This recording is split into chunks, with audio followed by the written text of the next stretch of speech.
और वहीं नेपाल में पीएम ओली के इस्तीफे के बाद भी हिंसा जारी है। काठमांडू में रात तक जेएनजी का प्रदर्शन चलता रहा। नेपाल में अब सेना ने मोर्चा संभाल लिया है। नेपाल हिंसा वाले इलाकों में सेना की तैनाती कर दी गई है। नेपाल के आर्मी चीफ ने शांति की अपील की है। उन्होंने कहा है कि बात करें, हिंसा का रास्ता न अपनाएं। नेपाल में नई सरकार के गठन के लिए हलचल भी तेज है। आर्मी चीफ की आज फिर वालेद शाह के साथ बड़ी बैठक हो सकती है। नेपाल में रवि लामिछाने की भी बैठक में मौजूद रहेंगे। सुशीला कार्की को अंतरिम पीएम बनाने की तैयारी की जा रही है। नेपाल सुप्रीम कोर्ट की चीफ जस्टिस रह चुके हैं कार्की। हिंसा के बाद से काठमांडू एयरपोर्ट पर उड़ानें बंद हैं। नेपाल की जेलों से 2000 से ज्यादा कैदी फरार हो गए हैं। नेपाल हिंसा में अब तक 24 लोगों की मौत की जानकारी। नेपाल के प्रदर्शनकारियों ने डीएसपी की हत्या की और फायरिंग का आदेश देने वाले डीएसपी की पीट पीट कर हत्या कर दी। तो ये बड़ी जानकारी। रवि लामिछाने भी आज बड़ी बैठक में मौजूद रहने वाले हैं। कार्की को अंतरिम पीएम बनाने की तैयारी चल रही है। सुशीला कार्की को अंतरिम पीएम बनाने की ये पूरी तैयारियां हैं इस वक्त नेपाल में। नेपाल सुप्रीम कोर्ट की चीफ जस्टिस भी रह चुकी हैं कार्की। तो अब ऐसे में ये देखना बेहद दिलचस्प होने वाला है कि जिस तरह से लगातार हम देख रहे थे कि हिंसा सड़कों पर उग्र होती नजर आ रही थी और सरकार को बदलने की मांग की जा रही थी। भ्रष्टाचार के खिलाफ ये पूरा आंदोलन चल रहा था। सोशल मीडिया बैन पर यह आंदोलन चल रहा था और जिस तरह से नेपो किड्स को लेकर के ये आंदोलन बढ़ता रहा। युवाओं का ये कहना है कि जो नेता के, जो पॉलिटिशियंस के बच्चे हैं वो दूसरे देशों में जाकर के पढ़ते हैं और उनके रहन सहन को ना देख सके हम आम जनता, जो कि हम टैक्स दे रहे हैं, हमारे टैक्स के पैसों से वो अपने बच्चों को इस तरह से विदेशों में पढ़ा रहे हैं। इसी वजह से ये पूरा आंदोलन चलता रहा। और अब आप ये 5 तस्वीरें देखिए आपकी टीवी स्क्रीन पर, जहां पर संसद भवन जलता हुआ नजर आया। धू धू कर ये आग जलने की ये तस्वीर आप तीसरी तस्वीर में देखेंगे। राष्ट्रपति भवन को भी जला दिया गया है। चारों तरफ काले धुएं का गुबार नजर आ रहा है। वहीं चौथी तस्वीर में देखिए पीएम आवास भी धधकता हुआ नजर आया। यहाँ पर भी धुएं का ये गुबार नजर आ रहा है। और 5वीं और आखिरी तस्वीर में आप देख सकते हैं किस तरह से राष्ट्रपति कार्यालय जलकर खाक हो गया है। नेपाल की हालात देखते हुए पुलिस के साथ में लगातार सघन गश्त में है। नेपाल से आने वाले नागरिकों हम लोग रोके हुए हैं और जो इंडियन हैं उनको हम लोग एंट्री दे रहे हैं। बाकी यहाँ सुरक्षा व्यवस्था सामान्य हम सतर्क दृष्टि रखे हुए हैं। लोगों से अपील की जा रही है लोग नेपाल फिलहाल तो वहाँ स्थिति देखते न जाएं और इनको सबको समझाने का प्रयास किया जा रहा है। जो भारतीय लोग नेपाल में उनको आने की इजाजत है, उनको तलाशी लेके चेकिंग करने पर उनको एंट्री दे रहे हैं। जो भारत को नेपाल जाना है उनको रोकने से मना किया, बिल्कुल नहीं रोक जाने दिया जा रहा है। नेपाली नागरिक को रोका गया इंडिया आने से। और इसी खबर पर और भी ज्यादा जानकारी के साथ इंडो नेपाल बॉर्डर से हमारे सहयोगी संजय जायसवाल और इनके साथी रिजवान खान भी हमारे साथ मौजूद हैं। सबसे पहले रिजवान, आपका रुख करना चाहूंगी कि जिस तरह से हम देख रहे थे ये हालात जो है वो बेकाबू होते हुए नजर आए हैं और रात 10 बजे से सेना ने पूरे देश संभालने की जिम्मेदारी अपने हाथों में ले ली है। प्रदर्शनकारियों ने जिस तरह से डीएसपी की हत्या की और ये पूरा प्रदर्शन बढ़ता गया।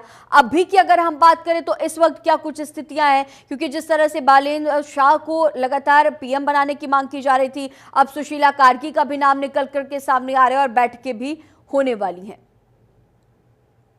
देखिए गरिमा, निश्चित तौर पर जनता की टीम लगातार कल से ही लगातार यहाँ पर मुस्तैद नजर आ रही है। यानी मैंने अभी नेपाल के अंदर मैंने जाकर के हालात का जायजा लिया। तरह से मैंने कल यहाँ पर मैं कोचिंग कर रहा था, जिसके बाद इस बॉर्डर के बगल में इस इलाके में हुई जिस तरह से चेक पोस्ट और तमाम को आग के हवाले कर देता। लोग इसलिए ज्यादा आकर्षित थे, हर जो सरकारी जो संपत्ति थी उसको लगातार नुकसान पहुंचाने का काम कर रहे थे। लेकिन तकरीबन कई धमाके भी हुए थे। मैं इस वक्त कल जब मैं मौजूद था इस बॉर्डर से पहले ही इंडिया में, लेकिन जो अभी मैंने तस्वीरें मैं नेपाल के अंदर मैं गया हूँ और तस्वीरों को लगातार मैंने बारीकी से देखी है। किस तरह से लोगों में गुस्सा था, लोगों में आक्रोश था। लोग हर जिस चीज को पा रहे थे उसको कहीं ना कहीं नुकसान पहुंचाने का काम कर रहे थे। लेकिन जिस तरह से लगातार जो नेपाल देश पे राजधानी काठमांडू में लगातार लोगों में जो आक्रोश दिखा, यानी जिस तरह से पीएम का आवाज जलाया गया, संसद जलाया गया, राष्ट्रपति जलाया गया, तमाम मंत्रियों को जो है दवा गया, मंत्रियों का जो है इस्तीफा हुआ है। लेकिन लगातार फिर भी लोगों में कहीं ना कहीं आक्रोश देखने को मिला, जिसके बाद लगातार लोगों में एक सबसे बड़ा चीज ये देखने को मिली, यानी जो चीज का विरोध कर रहे थे कि प्रधानमंत्री जेपी शर्मा जो ओली है वो इस्तीफा दे, लेकिन इस्तीफे के बाद भी लगातार लोगों में जो आक्रोश था वो लगातार और बढ़ता जा रहा था और देश के राज्य के तमाम अलग अलग हिस्सों में लोगों में आक्रोश दिखा। लोग लगातार जो सरकारी संपत्ति थी उसको नुकसान पहुंचाने का काम कर रहे हैं। लेकिन मैं इस जो चिकित्सक की बात करूँ, देखिए ये जो तस्वीरें मैं महसूस हुआ है कुछ तस्वीरों में दिखा रहा हूँ, और ये यहाँ पर कल जो नेपाल की जो पुलिस थी वो जब कल यहाँ पर जो हुआ और यहाँ पर वो पुलिस यहाँ से भाग निकली थी, लेकिन वहाँ पर लोगों का कब्जा हो गया था। लेकिन रिजवान, आपके इर्द गिर्द तमाम लोग आ जा भी रहे हैं। रिजवान, हम देख पा रहे हैं, किसी से बात करने की भी कोशिश कीजिएगा कि स्थितियां जिस तरह से बेकाबू हुई हैं, आने वाले वक्त में किस तरह की तस्वीरें देखी जाएंगी नेपाल में।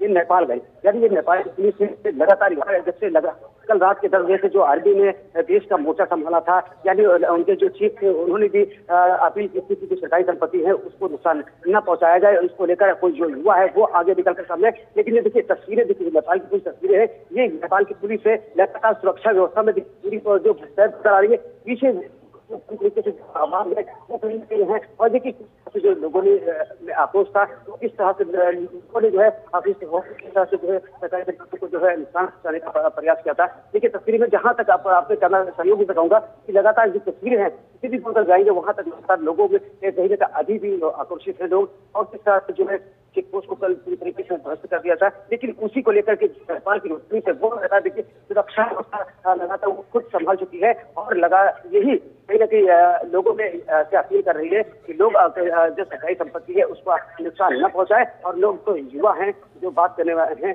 वो निकल कर सामने आए जिससे बात होती है। लेकिन जिस तरह से जो देश की राजधानी काठमांडू है वो वहाँ के जो मेयर थे बालेन शाह वो लगातार इसके पक्ष में थे, और उनका जो पीएम के लिए लगातार उनका नाम है वो ज्यादा तेज निकल कर सामने आ रहा है। जी गरिमा। ठीक है रिजवान, आपके पास लौटूंगी। हमारे सहयोगी संजय भी लगातार हमारे साथ मौजूद है, और संजय भी लगातार नेपाल के भीतर पहुंच करके ये हिंसक तस्वीरें संजय ने भी दिखाई है। संजय, इस वक्त आपकी जहां पर मौजूदगी है इंडो नेपाल बॉर्डर पर, अगर आपकी मौजूदगी है तो आसपास, क्योंकि ऐसा ये भी कहा जा रहा है कि भारत के लोगों को और सरकार की तरफ से एडवाइजरी भी जारी की गई है कि इस दौरान भारत से लोग नेपाल न जाएं, उनसे अपील की जा रही है। और इसके साथ ही साथ नेपाल में जो इस वक्त भारत के लोग मौजूद हैं उन्हें वापस आने के लिए क्या सब कुछ आसान तरीके से वो वापस आ सकते हैं, या फिर जो चेक पोस्ट है, हालांकि निश्चित तौर पर उनकी चेकिंग की जा रही होगी और ज्यादा जो मुस्तैदी है इस दौरान आर्मी की ये भी देखी जा रही होगी। आपके जहां पर इस वक्त मौजूदगी है, किस तरह के हालात, किस तरह की तस्वीरें आपने देखी, और नेपाल के भीतर किस तरह की स्थितियां हैं, इसे लेकर के भी जानकारी दीजिएगा। देखिए गरिमा, मैं आपको बता दूं इस समय जहाँ पे मौजूद हूँ, ये मेरे पीछे जो आपको एक हाईवे दिख रहा है ये भारत नेपाल पर एसएसबी रोड है, यानी इंडो नेपाल बॉर्डर का महत्वपूर्ण नेशनल हाईवे है। और आपको बता दूं कि उत्तर प्रदेश के करीब 7 जनपद है जो नेपाल बॉर्डर से पड़ते हैं, और जिस तरह से जो नेपाल में पिछले 2 दिनों से जो जैन जी का हिंसक बवाल है वो देखने को मिला, उसको देखते हुए उत्तर प्रदेश से पड़ने वाले 7 जनपदों में यूपी सरकार के निर्देश पर सुरक्षा एजेंसियां हाई अलर्ट पे हैं। चाहे महाराजगंज हो, लखीमपुर खीरी हो, बहराइच हो, सिद्धार्थनगर हो, बलरामपुर हो, इन सभी जनपदों में तैनात सुरक्षा एजेंसियां मुस्तैद हो गई हैं, और किसी भी नेपाल में होने वाली सीमावर्ती इलाकों में अनहोनी की आशंका को देखते हुए किसी भी स्थिति से निपटने को लेकर सुरक्षा एजेंसियां पूरी तरीके से मुस्तैद। आपको बता दें चूंकि भारत सरकार की ओर से एक एडवाइजरी देर रात जारी किया गया। एडवाइजरी में साफ तौर पे सभी इंडियंस, खास तौर पे टूरिस्ट को सलाह दी गई कि वो जिस तरह से जो नेपाल में जो हालात हैं, जो नेपाल में जो विरोध प्रदर्शन हो रहे हैं उसको देखते हुए अभी नेपाल ना जाएं। साथ ही साथ जो नेपाल के लोकल पब्लिक हैं जो कहीं ना कहीं भारतीय बाजारों में शॉपिंग के लिए जाते हैं, तमाम दैनिक गतिविधियों के लिए जाते हैं, तो उनकी प्रॉपर चेकिंग के बाद ही उन्हें नेपाल में जाने दिया जाए। वहीं पर अगर महाराजगंज जनपद की बात करें तो चूंकि नेपाल चौरासी किलोमीटर की सीमा को जोड़ता है, तो सोनौली जो मुख्य बॉर्डर है जहां पे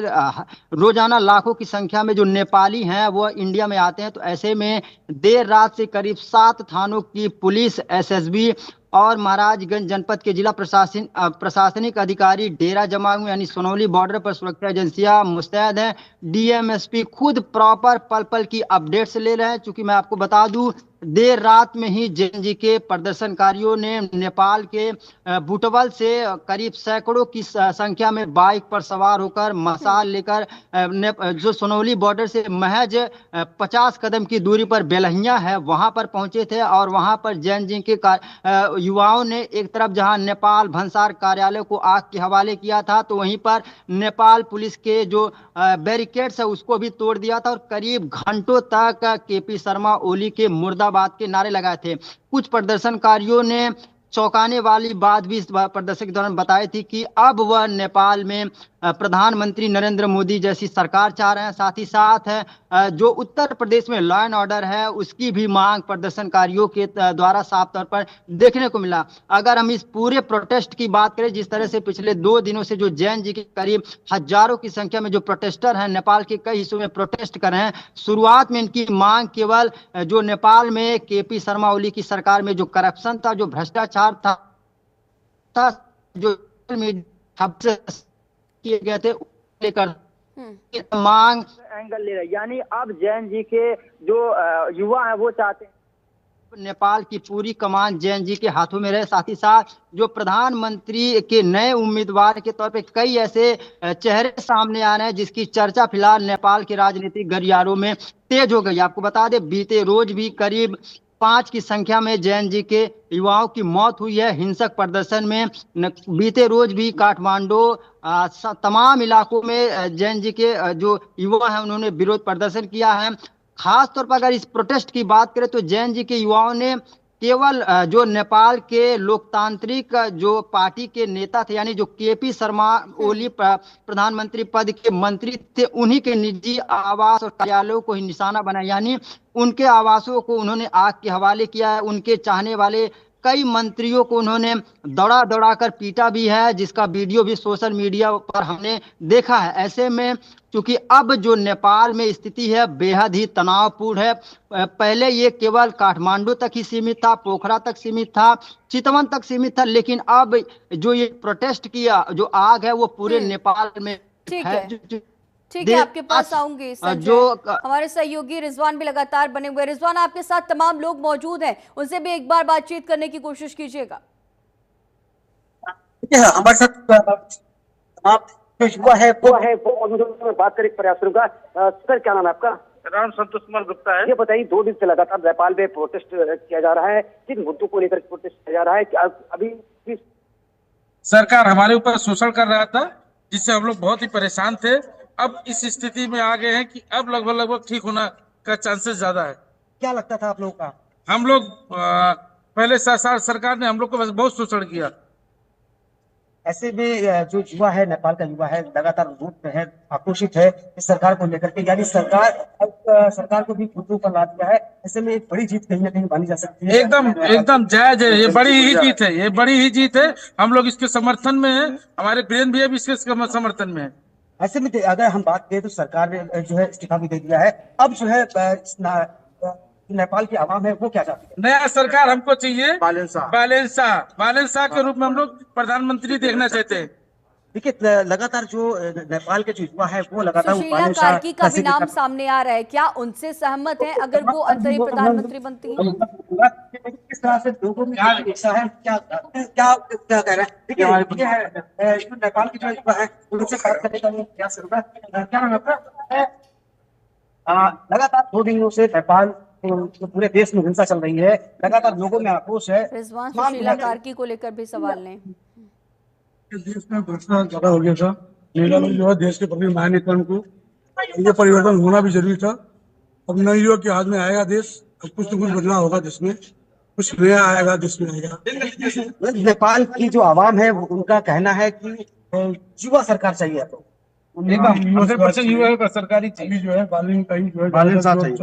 अच्छा, आप लोग ने जो 2 दिन से प्रोटेस्ट किया उसमें क्या कमियां थी जो आप लोग लगातार रोड पे आए, घोषित हुए, सरकार के खिलाफ नारेबाजी भी की और सरकार को घुटने पर मिला दिया? बड़ी चीज कहीं ना कहीं जा सकती है। ऐसे में किस तरह से इसको देखते हैं आप लोग? सरकार ने जो है तानाशाही बहुत कर दिया था। क्या ये जनता को अनावश्यक कर टैक्स परेशान कर ज्यादा पूछिएगा कि अगर सुशीला कार्की को अंतरिम प्रधानमंत्री बनाया जाता है तो क्या ये सहमत है? सुशीला कार्की को लेकर के भी सवाल पूछिए रिजवान। एक सवाल हमारा ये है कि आखिरी जो प्रधानमंत्री, अगर अंतिम प्रधानमंत्री जो है बालिन शाह को बनाया जाता है, तो उसको लेकर किस तरह से आप लोग देखते हैं? हम लोग उत्साहित फुल जो है बालिन शाह ही चाहिए। देश के लिए कुछ करेगा वो। बालिन युवक शाह। है, क्या कुछ करेगा। सुशीला कारगी से सहमत हैं रिजवान, ये भी पूछिएगा। क्या आप लोग जो है जिला कांग्रेस से सहमत हैं? एकदम सहमत है, बिल्कुल सहमत, एकदम 100% सपोर्ट, 100% सपोर्ट है। बालिन शाह ही चाहिए, बालिन शाह जैसा युवा नेता चाहिए जो हमारे नेपाल को फिर से एक सुंदर बना, नया नेपाल बना सके। जो हमारा नेपाल पहचाना जाता शांति का स्वरूप था, हमारा नेपाल आज पूरा नेपाल चल रहा है। हम लोग रो रहे हैं, 2 दिन से हम लोग एकदम परेशान हैं। देखिए, अगर लगातार जो पीएम की देश में लगातार उनका नाम आगे चल रहा है, ऐसे में अगर उनको पीएम बनाया जाता है तो अभी कब तक आप लोग इसका प्रोटेस्ट करते रहे? हम लोग सब दिन उनका प्रोटेस्ट करेंगे, हम लोग उनके साथ में हैं और सब दिन उनके साथ में ही रहेंगे। वो अच्छे नेता है, युवा नेता। अभी तक उन्होंने पूरे काठमांडू को रिजवान, एक सुंदर और बना सवाल के कि रखा है देश और की अच्छाई कर रहे संपत्तियों हैं को वो। जो नुकसान हुआ है उसकी भरपाई कौन करेगा? एक आखिरी सवाल। देखिए, आखिरी सवाल ये है कि जिस तरह से लगातार जो नेपाल में तमाम हिंसा हुई, सरकारी संपत्तियों पर जो है आगजनी हुई और सरकारी संपत्ति नुकसान हुई, ऐसे में किस तरह से जो उसको देखते हैं इसकी भरपाई कौन करेगा? 5,000 करोड़ का संपत्ति नुकसान हुआ है पूरे नेपाल में। आज के डेट में 5,000 करोड़ का संपत्ति नुकसान हुआ है। इसमें पूरा नेपाल, आज हम लोग पीछे जा चुके हैं, बहुत पीछे जा चुके हैं। हम लोग परेशान है, पूरा पूरा नेपाल परेशान है इस समय। देखिए, बिल्कुल गरिमा में आप लगातार उस सरकार को लेकर आक्रोशित थे, लोग सड़कों पर आए थे और लगातार उसका विरोध नजर आए थे, प्रदर्शन भी कर रहे थे। लेकिन जिस तरह से एक नेपाल की आवाम तो एक बड़ी जुट हुई है और नेपाल की जो सरकार को घुटने पर ला दिया है। ठीक है रिजवान, तो देखा हमने कि जिस तरह से हमारे सहयोगी रिजवान इस वक्त ग्राउंड जीरो पर मौजूद है और तस्वीरें दिखा रहे हैं। नेपाल के युवाओं से बातचीत की जा रही है और अंतरिम सरकार के तौर पर वो किसे चाहते हैं ये भी इस दौरान हमने देखा। रिजवान, आपने तमाम अहम जानकारियां दर्शकों के साथ साझा की। आपका हमारे साथ जुड़े रहने के लिए बहुत शुक्रिया। संजय, आपका भी लगातार हमारे साथ बने रहने के लिए बहुत शुक्रिया।